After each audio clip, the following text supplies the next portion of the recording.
Violence against women silences far too many voices in our society. 1 in 3 women worldwide will experience physical or sexual violence in their lifetime. 1 in 3. Could be your mother, your sister, your friend, your wife, your daughter, you. 1 in 3. And for women who work in male-dominated fields, like in Hollywood, that number is higher. And for women of color and Indigenous women like me, that number is even higher. Violence against women comes in many forms: child molestation, sexual abuse, sexual assault, domestic violence, workplace harassment, cyberbullying, date rape, stalking, human trafficking, even murder.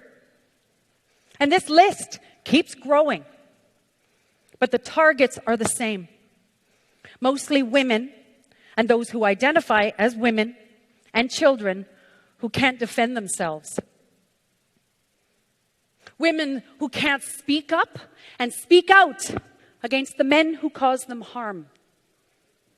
Women's voices are stifled. And even though it may not seem like it in some of your homes, the feminine voice is still missing in the song of humanity. And humanity is robbed of its valuable contribution to family, to community, and to society. As an Indigenous woman from the Métis Nation of Canada, I was taught that women are sacred, that we are the life givers. And not that men are not sacred, you are. But the elders say that this is the time of the sacred feminine. And that means that men, women, two-spirited, all of us have work to do in learning how to honor the feminine voice and learning how to honor what is sacred. And women are sacred.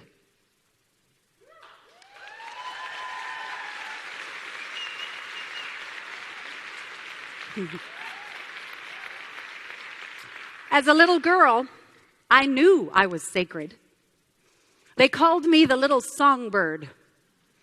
And I may have been terrible at telling jokes and terrible at ballet, but I could sing. I was singing before I could talk. And this little number was my first big hit.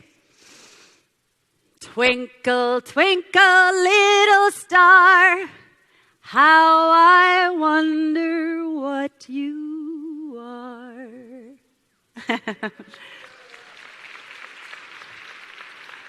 Do you remember singing that when you were a child? Yeah. Or hearing your son or daughter sing it? Children's voices are so open and clear and sacred. When I was 13 years old, my little songbird suddenly stopped singing. I'm in a little town in northern Saskatchewan, and I'm at my first party. My friend Jackie and I are so excited because we are sharing our first cocktail of alcohol. You know, the kind that only a 13-year-old can make. Rum, rye, tequila, peach schnapps, Grand Marnier. Well, we are giddy because, not because of the booze, but because all of the cute older boys are here, including the cute, blonde, feather-haired boy that I have a crush on. And when he walks up to me, Jackie nudges me. I think I'm going to pass out. But we talk and talk. And after a while, he takes my hand and asks me to go to his car.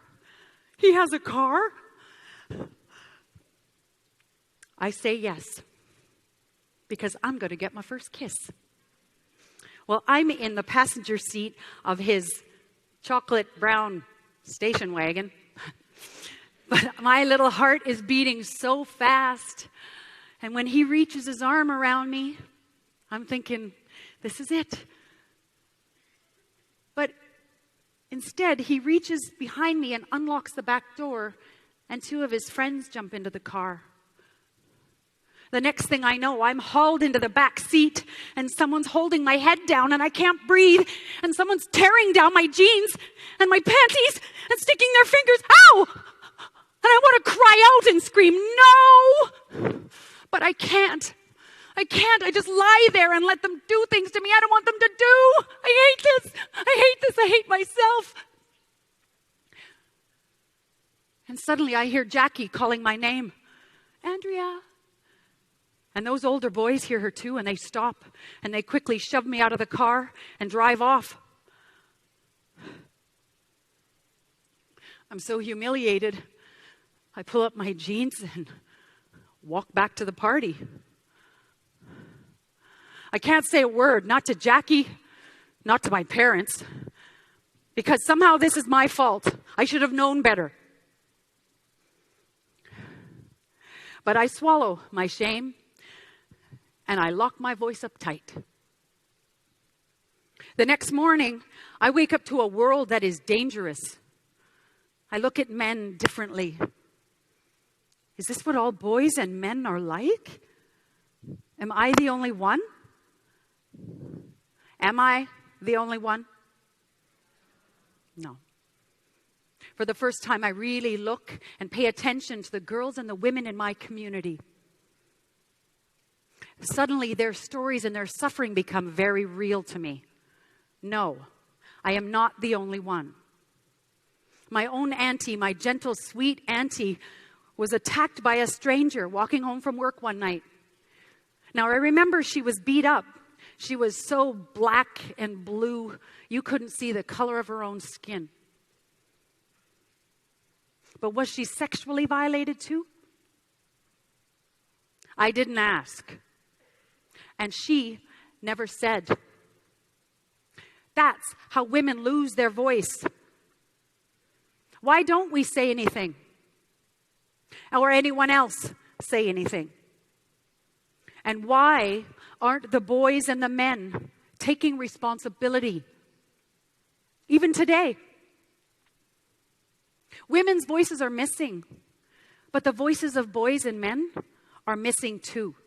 They're missing in the conversation about violence against women by men.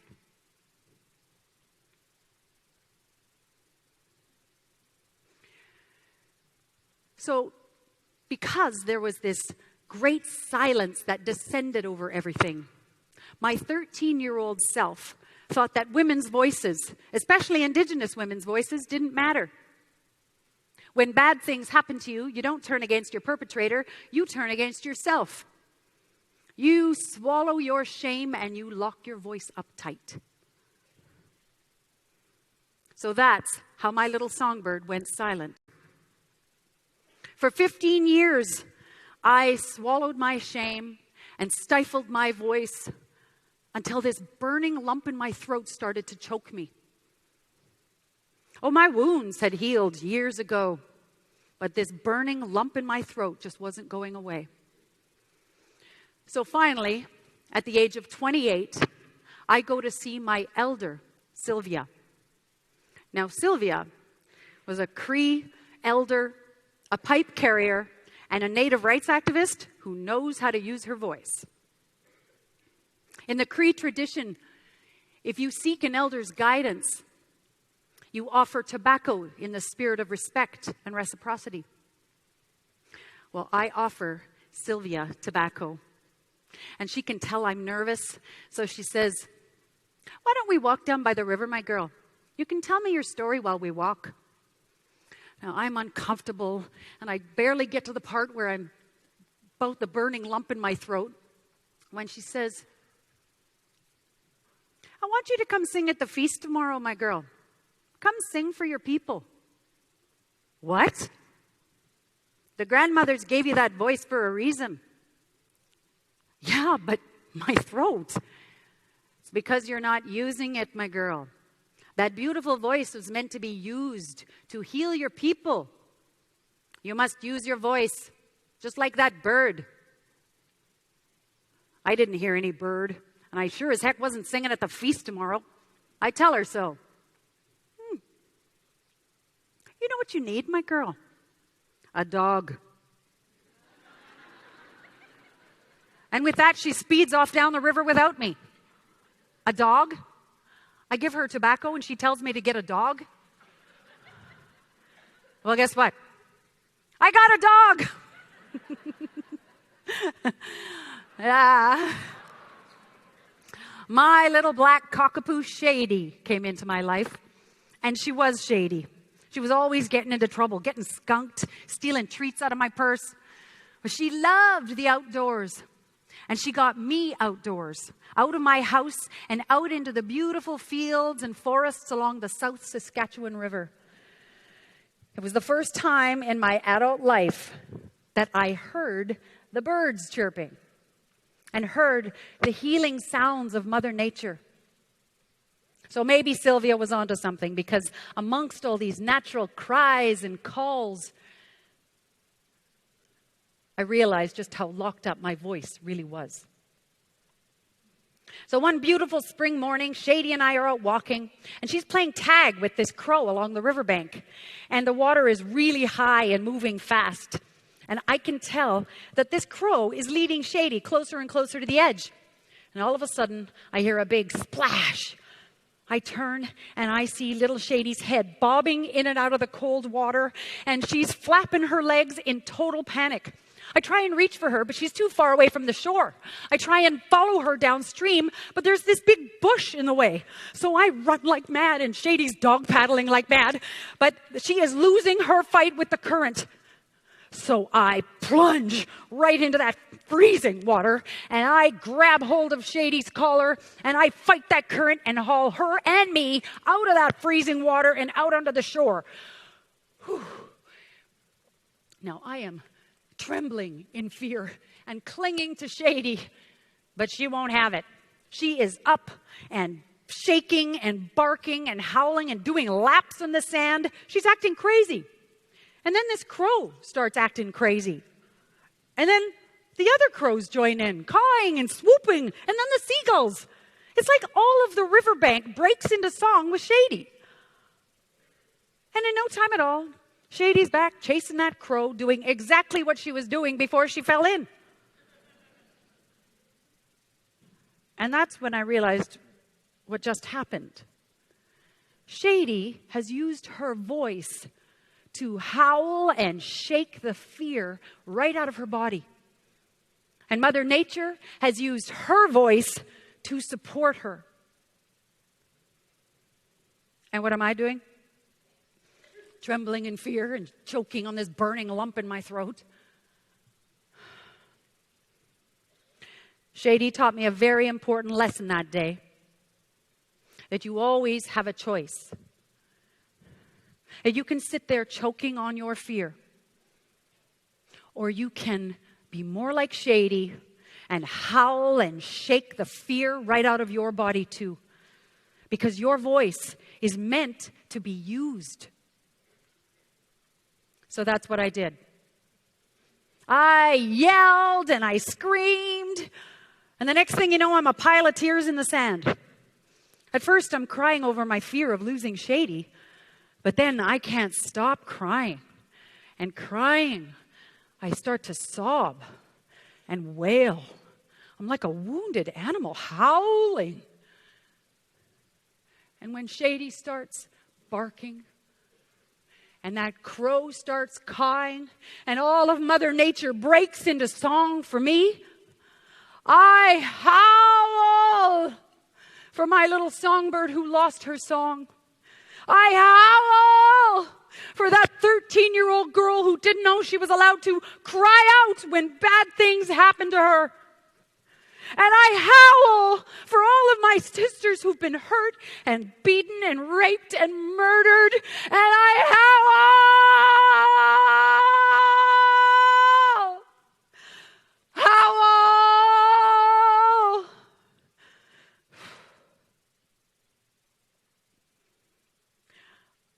Until there is no shame left in me, and the burning lump in my throat is gone. For the first time in years, my voice feels free. I feel free. The violence is no longer lodged in my body. And my little songbird wants to sing again.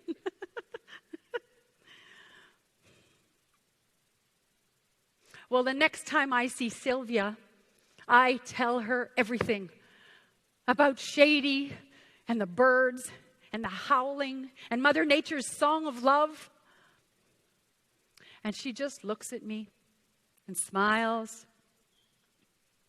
and reaches into her medicine bundle and this time hands me a pouch of tobacco. Now, I'm in shock because no one's ever handed me tobacco before. What's this for? Come sing for your people, my girl. Your voice is a gift. With this tobacco, I am asking you to use your gift to help heal your people. Sing for all those women who can't, whose voices have been stolen. Our people need your voice.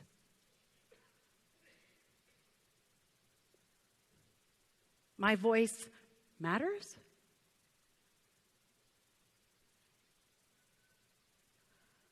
My voice matters because I matter.